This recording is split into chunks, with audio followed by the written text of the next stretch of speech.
everybody's an attorney. Not me. I can give out legal advice.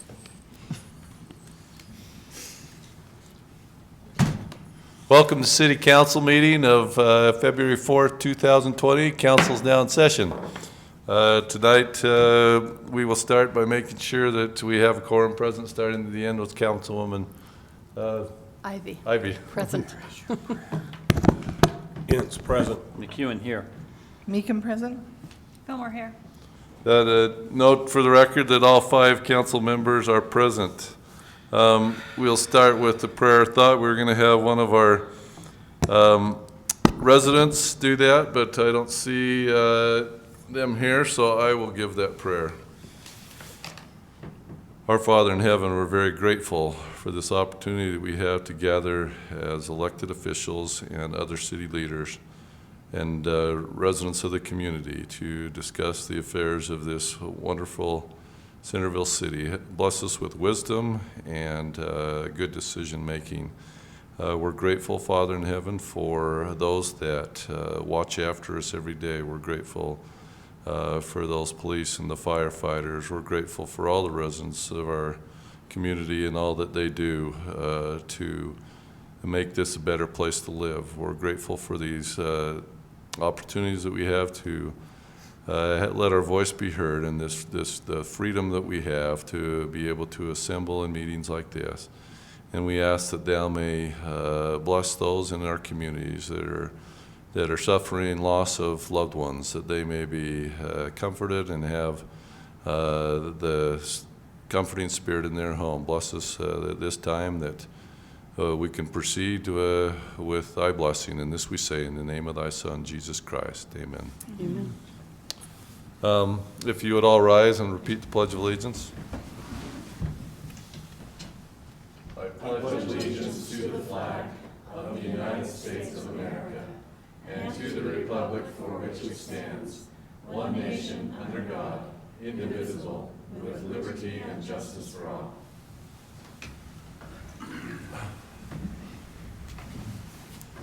Thank you. This is a time for open session. This is where anybody can come to the microphones and address any concerns. So the open session is now open. Seeing that we have nobody for the open session, we'll close the open session and move to item E on our agenda, which is the business of the meeting. Last week, we were fortunate to have 10 members of our youth city council go up on Capitol Hill. We're also fortunate to have Brant Hansen up there and Councilman McEwen, and I thank them for going, and I talked with Brant, and it sounds like Councilman McEwen gave him a great pep talk. I was hacking throughout the night and feeling ill, and texted Brant and said I'm just not going to be able to make it, but I'm so glad that they were able to do it, and that those leaders were there to be with the youth council leaders as well. So we've asked one of the youth council members to come and report on that day, and so Elise, if you'll come up to one of these microphones and just give us your full name, and for the record, since you're on YouTube, and there's about 1 million followers right now, so pressure's on. All right, Okay. thank you. So my name is Elise Eriksson, and I'm on the City Youth Council, of course, and I really valued my experience at Local Officials Day. As a senior in high school, as someone who's preparing for college and looking at different career and academic opportunities, I found the workshops really relevant and really informative for me at my stage in life. One workshop that I really enjoyed was one on internships, and there were several internship advisors from different universities who talked about internship opportunities relating to local, state, federal, and international governments available for college students. And so that one was really interesting, and it was really helpful.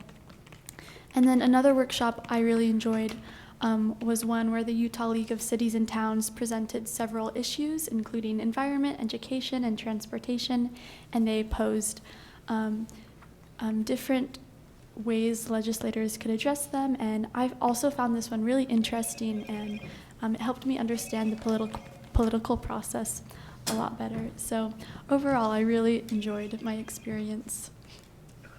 So was there anyone who said, I wouldn't want to do it again, or did everyone have a No. positive? Yeah, outlook everyone on had it? a really positive, yeah. What was the breakdown? Do you know how many people did the workshops versus like the treasure hunt kind of activity they do?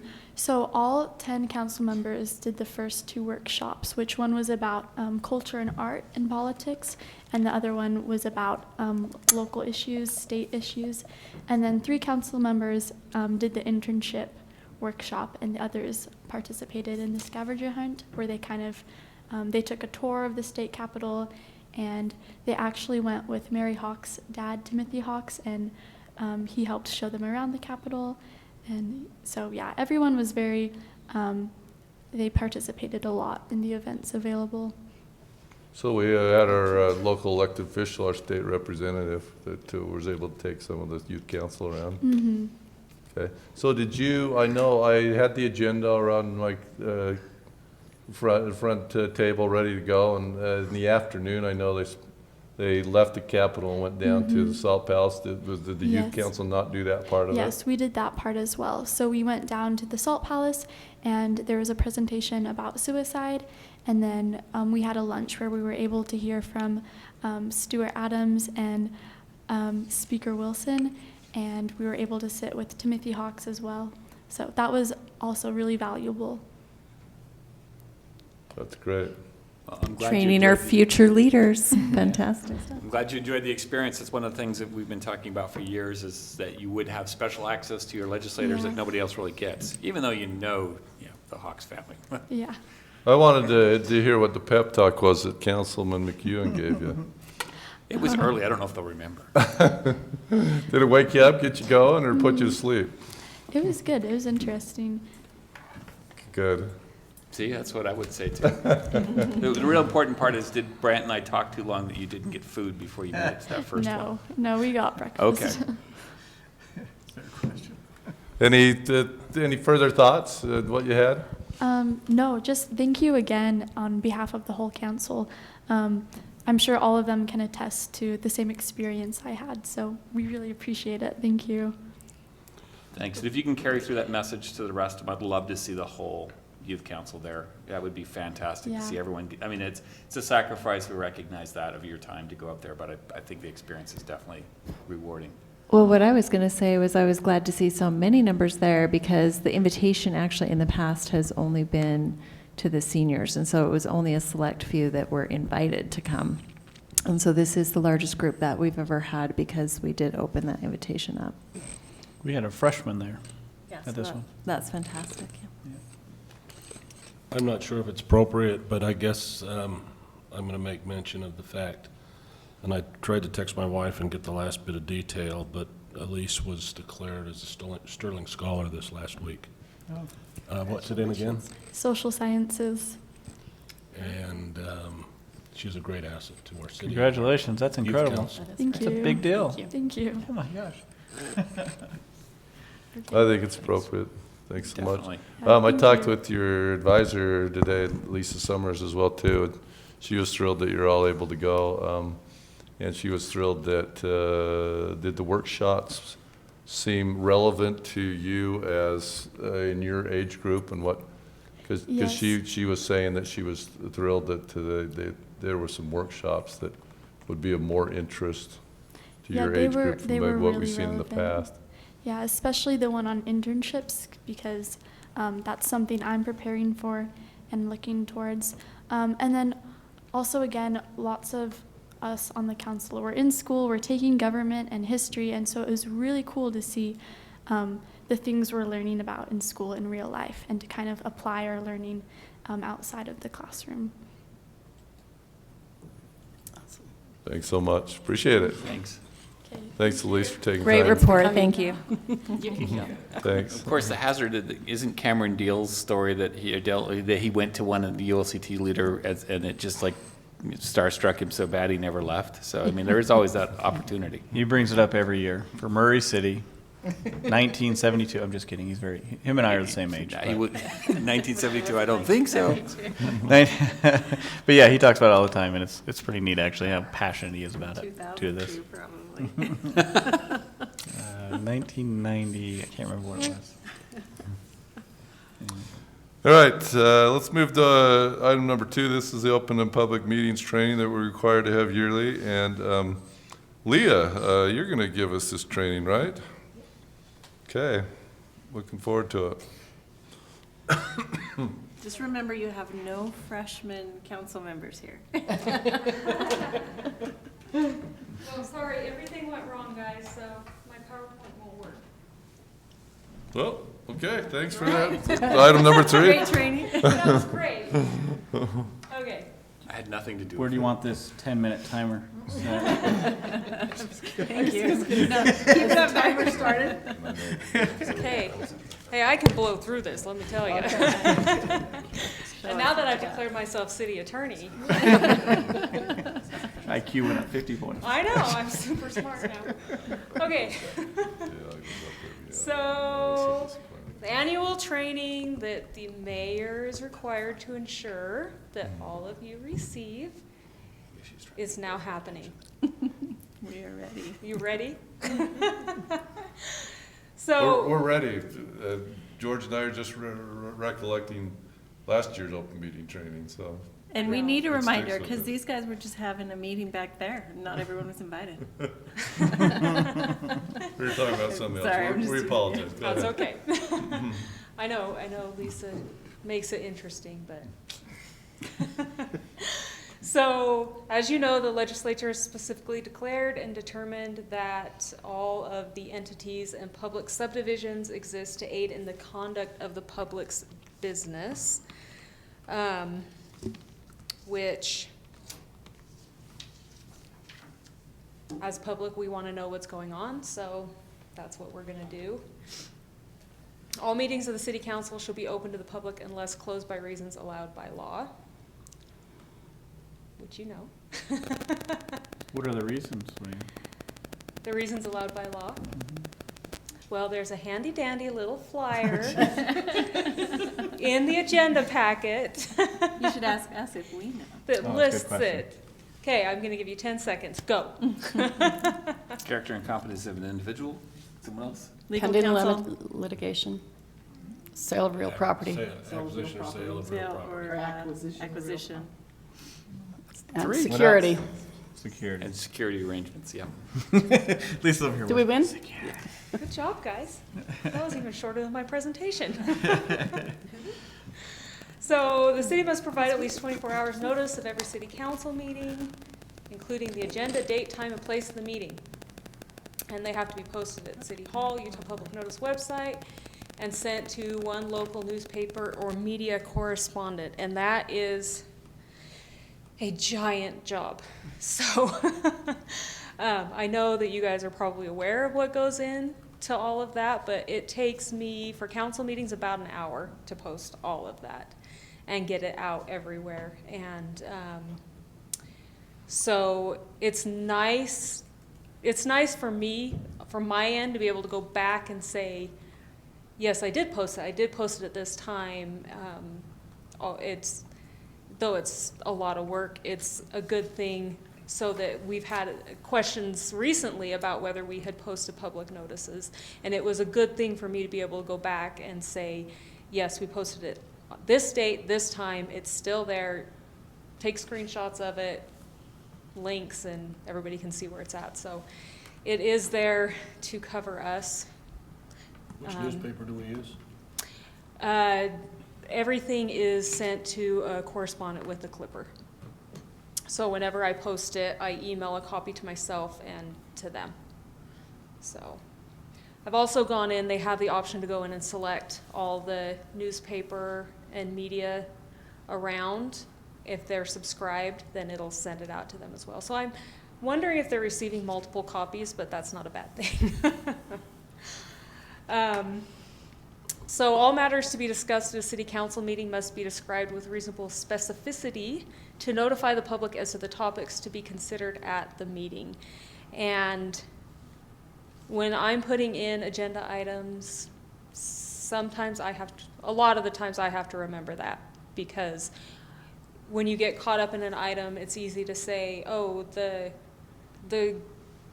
street discussion, but the public doesn't know what street we're talking about. So I'm happy if you guys, like Stephanie just said, if you see something that you would like further explanation on for the public, please let me know, and I'll be happy to accommodate.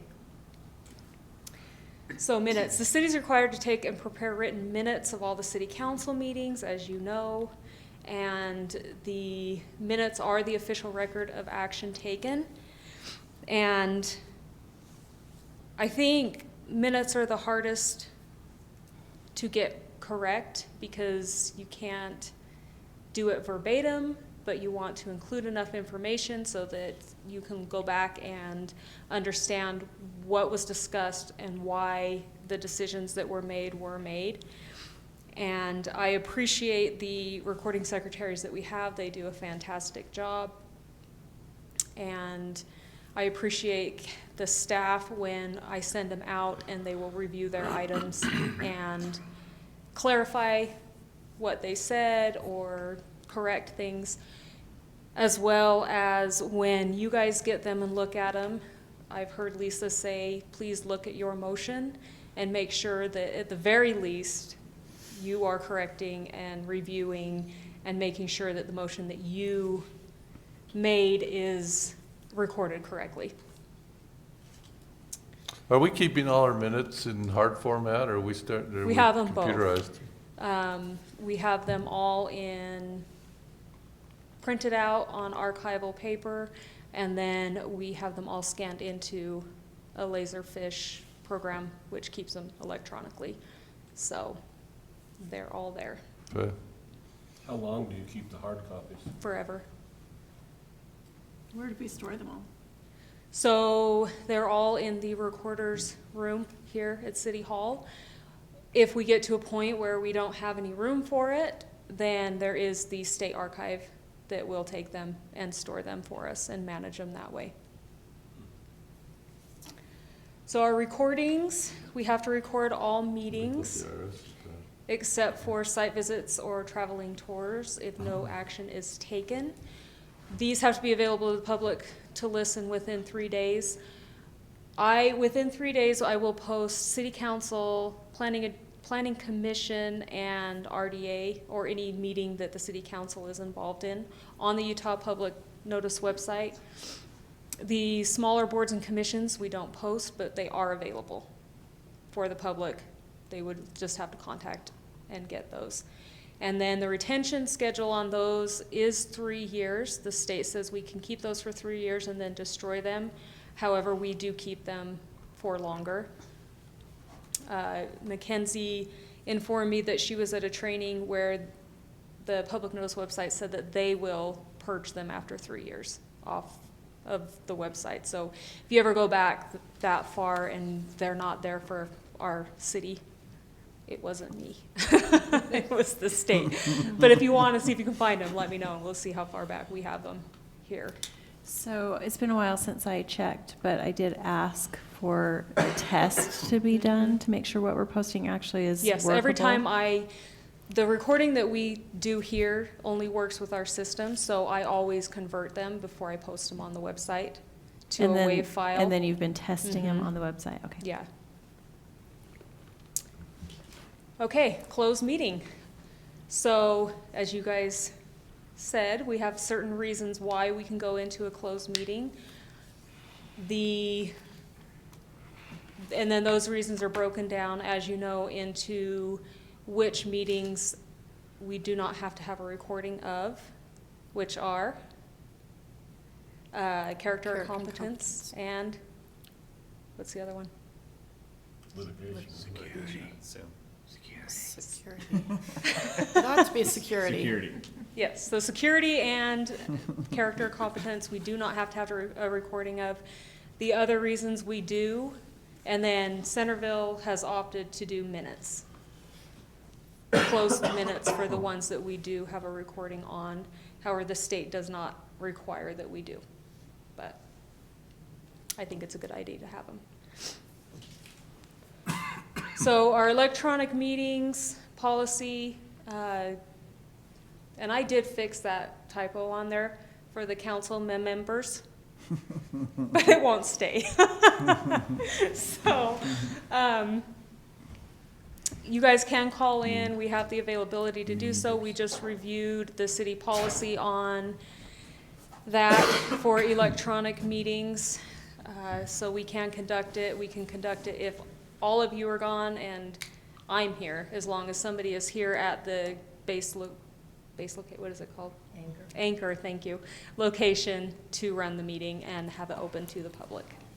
I thought we had. Thought you had to have I one, thought we had to have a council you member. plus one council. Did we set it to one? Yeah, Okay. yeah. Me and one of you. Okay, so electronic messages. Council members should not send texts or emails to each other during a meeting and should avoid creating an electronic meeting through group email chats. That's pretty self-explanatory. We don't want you texting each other during the meeting because that is then not open deliberation to the public. And we don't, when I send out an email, if you reply all, we want to keep it to scheduling, but no policy or agenda item discussions because it then becomes an electronic meeting, which we don't want you to do. So just remember, don't do it. Okay, and then last, there's some amendments that were made in the 2019 session. The only one that really applies is the definition of a quorum, and they took off the end of it.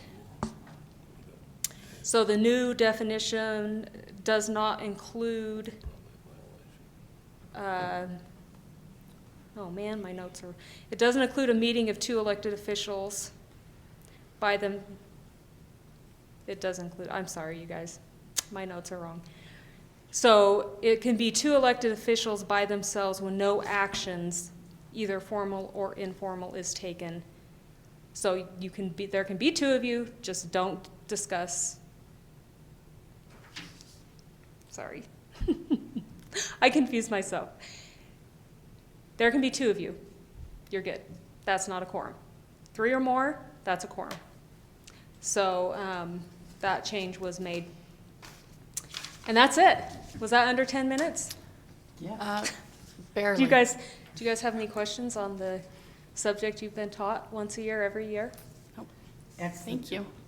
So is it inappropriate to send a multi-council text?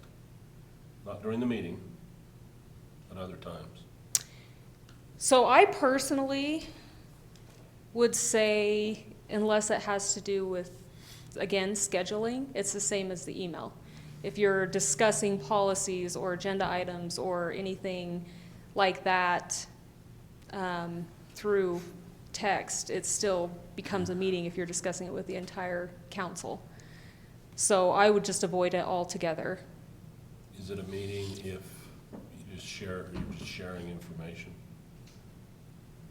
Not discussing discussing, debating anything, at all, sharing. but just a report that something happened, just so we know. I don't know. Don't think so. Lisa, what do you? I'll let the attorney take that. Go for it. I mean, You're the boss, boss. Have at it. anyway, the only section of the code that addresses this says that you cannot text each other during a meeting. But it also defines a meeting, and it says anything whether in person or electronically. And so that's why we're saying we encourage you not to have email discussions because potentially it could be considered a meeting. I think under Utah law it's not clear yet, but it certainly violates the intent if you are having substantive discussion by email. And I agree with Leah that whether that's by text or email, the statute just defines any kind of electronic meeting. So I think that's just our concern and advice is to be careful. I mean, we're copied on a lot of emails, and I understand, you want to get information out, but just try to be cautious about having specific discussions because really the Act wants you to have that discussion here in the open meeting. Each year we have this debate really, and they haven't clarified what that means. And so we're erring on the side of the intent of the laws, as Lisa is saying. And there's a reason why I do BCCs instead of CCs when I do group, because I want to avoid that reply all, because there is that, we'll get information out. I don't think there's any issue saying, hey, I came across this, be aware. But if we want it to be an agenda item, then we need to say we'd like to have this be an agenda item, and we're happy to accommodate and make that an agenda item, right? So we avoid the any emails going on behind the scenes. Does that help clarify? 'Cause So- That just made it more, So the public has the right to understand what the discussion is going on behind, even if it's email, if there's, because policies can be decided almost, through these emails, whether or not you're sending it to the entire group, or one person is being a hub and spoke type approach where you're just being a conduit. I would argue that violates the intent of the law or the spirit of the law. I don't think it violates the law per se, but there is, I think it could be challenged. So as we share information, I think that's great. And we do have the chief who sends out, texts to everybody saying, here's what happened. That's informational purposes, wishing condolences or whatever it might be. I don't see an issue with that. But when you start saying, maybe we need to evaluate how we deal with these types of situations, and then you're talking about that, then that's developing a policy through electronic communication. But if you just put information out, Mm-hmm. and you're not discussing a policy or anything back and forth, then you're okay. I would think so, yes. It's informational. If you're meeting with a resident and something comes up that you feel the entire body needs to be aware of, absolutely, I think there's absolutely nothing wrong with that. Just if you're including all of council, I think that's great. But now if there's an email back to all, Right. then you've just created the meeting. I don't know, Lisa, do you would object to that? Okay. Lisa agrees, so. So this amended definition of quorum, is the mayor's role still the same, whereas I can be around 2 members of council, and that's fine? Yes, they actually. Not make it 3? Yes, Yeah, okay. that's true. Still a But, council. so the language that they took out, they used to have this at the end of that, a quorum does not include a meeting of 2 elected officials by themselves on a subject over which these elected officials have advisory power. And so I wasn't part of the discussion, but the way I read that, it was sort of confusing because it was limiting and saying, well, wait a minute, whether you just have advisory power, in my opinion, it's whether you have advisory or legislative or, any of your powers. So they just took it out to make it clear that it's not even modified by anything at all now. So Good. I think it's a good amendment, but it doesn't change the numbers. Good job, Leah. Thank you. See you again next year. Thank you, Leah. Item number 3 on the agenda is minutes review and acceptance. This is the January 21st, 2020 work session minutes and the January 21st, 2020 city council minutes. Do we have any comments or discussion on those minutes? If not, do we have a motion to approve those minutes? Motion to approve the minutes as recorded. Second. Do we have a motion and a second? All in favor? Aye. Opposed? Thank you. Item number 4, let me preface this on the city council report, is I have asked Brant to assign each member, each meeting. That means what we figured we'd hear from them once a quarter. Once a quarter? Yeah, but that doesn't mean that if something comes up within your committees or your boards that you're serving on that's critical, that please let us know so we can get you to report as well too. Okay. This week's report is from council member McEwen. So we're gonna have to flip this around because it's cold. There's no mosquitoes right now, so that's a pretty short report. Actually, no, there are a couple quick items on that. One of the consideration items is they have what's called the American Mosquito Control Association. They are looking at potentially changing that organization name to be Vector Control because they're getting more involved with ticks and some of the other disease carrying insects, not just mosquitoes. So it'd still be the Mosquito Abatement Board, but they may take a larger role. They're also, this year, they've applied for an FAA permit to allow them to use a larger drone. Davis County Mosquito Abatement has the largest number of flight miles by a government entity for drone treatments for mosquito applications. So we're even more experienced than Salt Lake. So we're doing well on that front. And then I'll announce again when they're starting the rehiring season, it's getting harder and harder. They've had bike crews that have been with them for years, but they're going off to school and getting married and not coming back. So there's a turnover in that. So when we get to that point, if you know a youth who doesn't mind biking all over Davis County, doing mosquito abatement type activities, we'll have some positions available that are coming up. I also sit on the Trails Committee now, which I've had an opportunity to meet with them just this last month. Some of the questions that came up were still some concerns about a mountain bike trail on the hillside. I explained to them how the finances work and how that it'd be problematic for us with the other needs of the city to be able to make that kind of dedication of resources. I think they understood and accepted that's where the council comes down on it, is it's very pragmatic about the money aspect. We went into a discussion about some of the ways to identify some uniqueness in Centerville. Apparently on one of the Provo trails, there's this really super large soda machine and a bike workstation, and you can go to this soda machine and get anything you want, and it's also got bike repair stuff in it.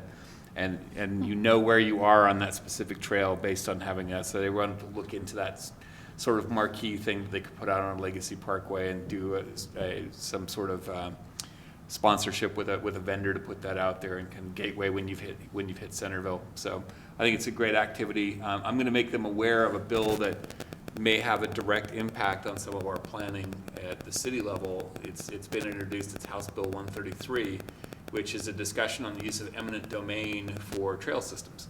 Because what they're saying is if you look at the Bonneville Shoreline Trail specifically in Centerville, you'll see the planned trail, and then you see private land, and then it tries to pick up again on the other side of that. So the argument being made by Representative Winder, who's the bill sponsor, is that it seems counter to the public need to have a 6-foot path that needs to be 100 feet long, prevent a 100-mile trail system from completing.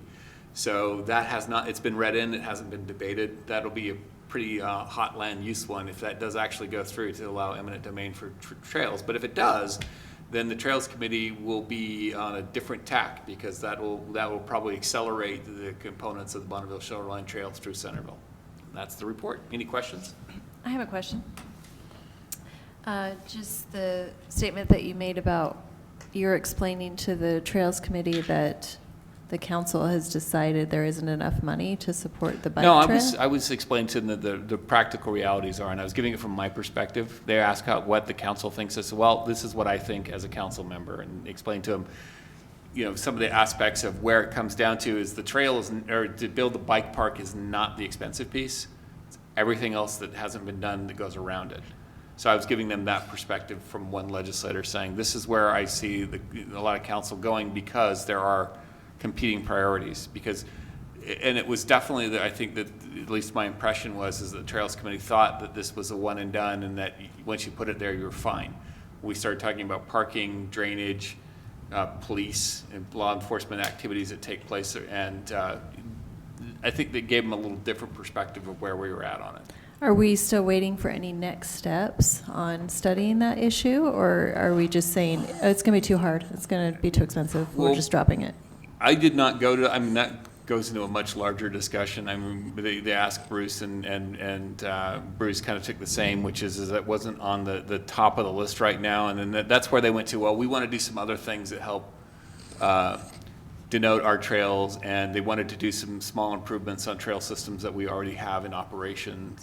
So they've identified a couple places. When we meet in 2 weeks, I'll see where they are on some of the activities. But I think they took it in stride as that we would like to do it, but the practical realities are when we have things like Utopia eating 5% of our general fund, it's really hard to figure out where the money's coming without additional revenue sources.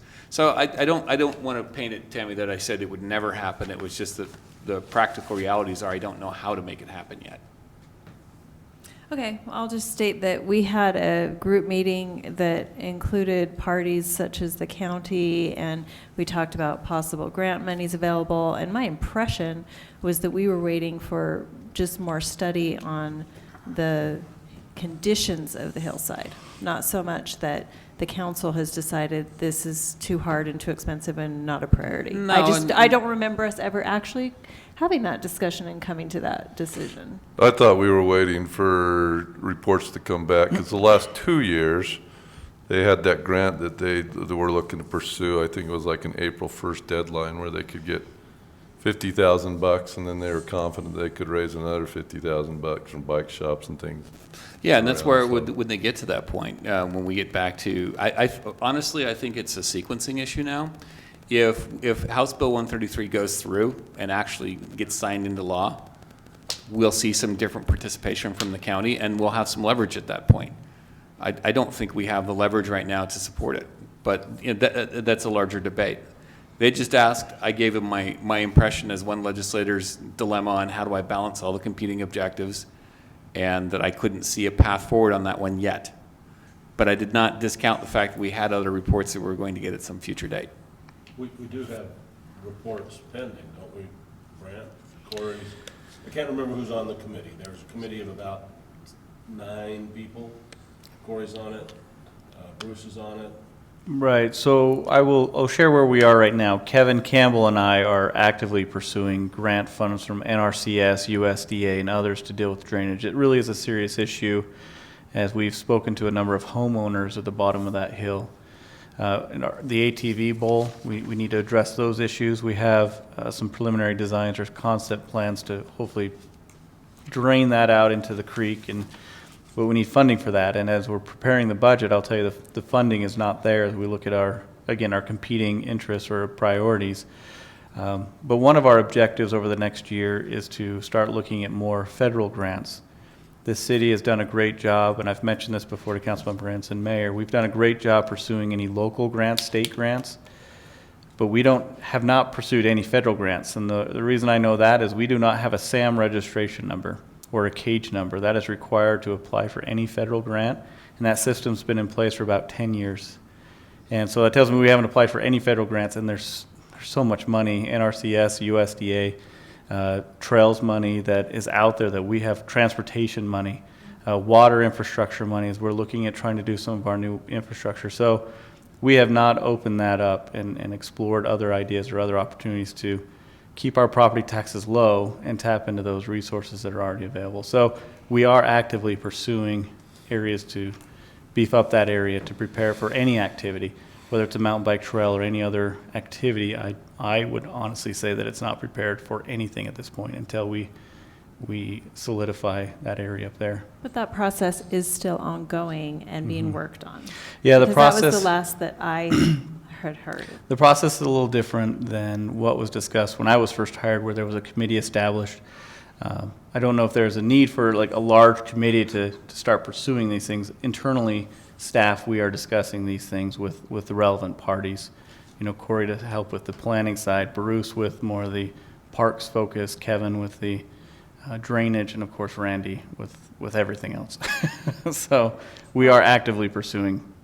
Okay, because I guess the nice thing about a committee is that then you can set regular meetings and just keep the discussion alive versus. We keep the discussion alive, but it's also, and I agree, but it's also a give and take. What does that take away from? There is a reason why government works slow. It's not because we want to, it's because our resources are limited.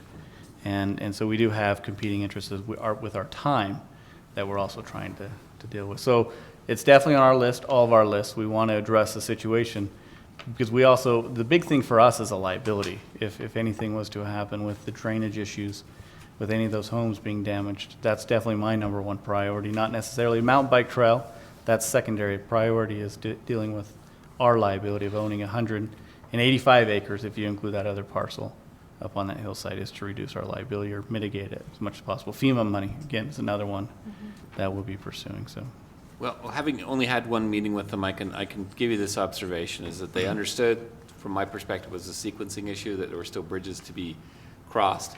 And they immediately went, okay, well, let's go do something worthwhile and meaningful with our time while that gets sorted out. So they immediately moved on to some pretty fun ideas and some things they'd like to pursue. And so, not to dangle 133 in front of them as a potential thing that may change what we do a little bit, but They're a very engaged group, very passionate about what they do. So it was fun. I almost wanted to buy a bike, almost. Yeah, I mean, that's Wait till you actually go hiking with them. exactly the thing, is you have a passionate, motivated volunteer committee. We want to have them working on, great stuff, so that's good. And I appreciate that update, because I agree with you that the drainage and the liability is the number one issue. And so I guess there's just some built-in inherent motivation there. But then I want us to remember, if we, when we do get that figured out, to continue the hillside planning process that we started, because I think that this is not about a mountain bike trail. This